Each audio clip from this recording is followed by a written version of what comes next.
Rien ne se perd, tout se transforme. Après avoir servi sur une voiture, nombreux sont les composants à connaître une nouvelle vie, parfois inattendue. C'est le cas notamment des pneus, dont le processus de recyclage est aujourd'hui clairement réglementé. Un pneu qui arrive sur le marché français, il va se retrouver forcément dans une de seconde vie, soit chez nous, soit pour faire un combustible, soit pour faire un autre type de produit. Mais l'époque des pneus qu'on balançait dans la nature, ça c'est fini, ça n'existe plus.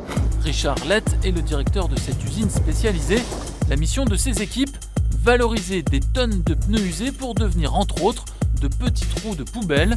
Et tout débute avec l'arrivée de ces énormes camions. À bord, plusieurs milliers de gommes usagées en provenance du nord de la France. Ils sont beaux, hein. Nous, on ne les achète pas, nous, on nous les livre, soit à titre gracieux, soit on nous donne un tout petit peu d'argent avec, pour justement les recycler, pour en faire quelque chose d'intelligent. Et le patron n'est pas tendre avec le caoutchouc. Direction cette déchiqueteuse, de gros couteaux qui broient sans pitié et sans distinction. Faut pas tomber dedans, bien évidemment.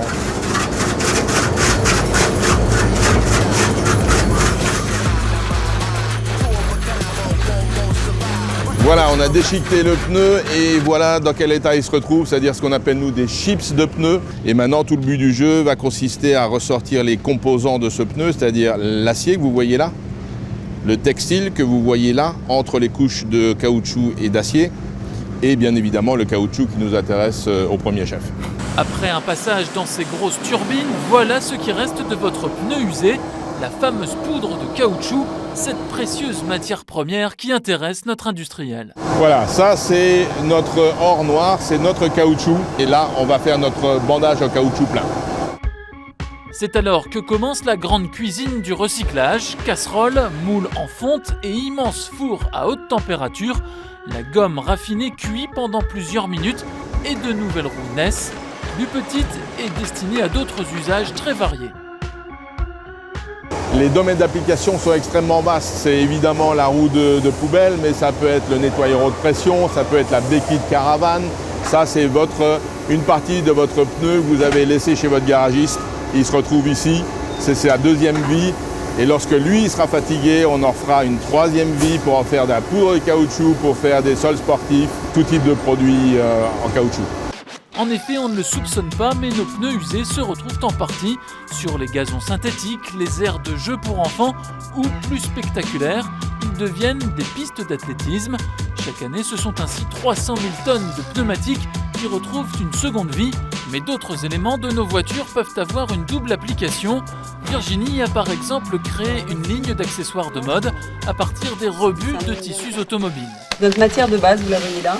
Donc, ce sont des grands rouleaux comme ça qu'on récupère. Ça vient d'un constructeur français. On a aussi des ceintures de sécurité. Là, je vous ai sorti quelques chutes pour vous montrer. Et voilà le résultat. Là, par exemple, un de nos tout derniers modèles, cartable pour enfants. Donc là, on a facile 80% de qui vient de l'automobile. Ce petit cartable vient compléter sa collection de trousses, sacs de voyage et autres pochettes pour ordinateur ou téléphone.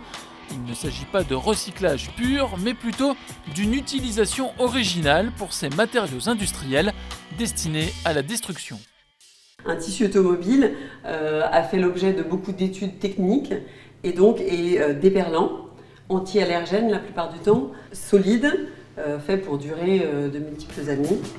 Si le design de ces articles s'inspire de la compétition automobile des années 60, en revanche, rien n'indique de quelle marque proviennent les textiles.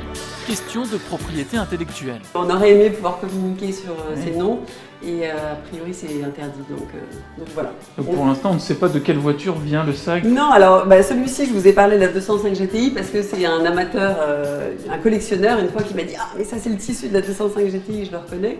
Donc voilà, on a quelques tuyaux grâce aux amateurs qu'on rencontre, mais sinon on ne sait pas forcément. Vous le voyez, que ce soit par la récup ou le recyclage, l'automobile n'est plus uniquement un moyen de transport. Même après sa mise hors circulation, une voiture reste omniprésente dans notre environnement.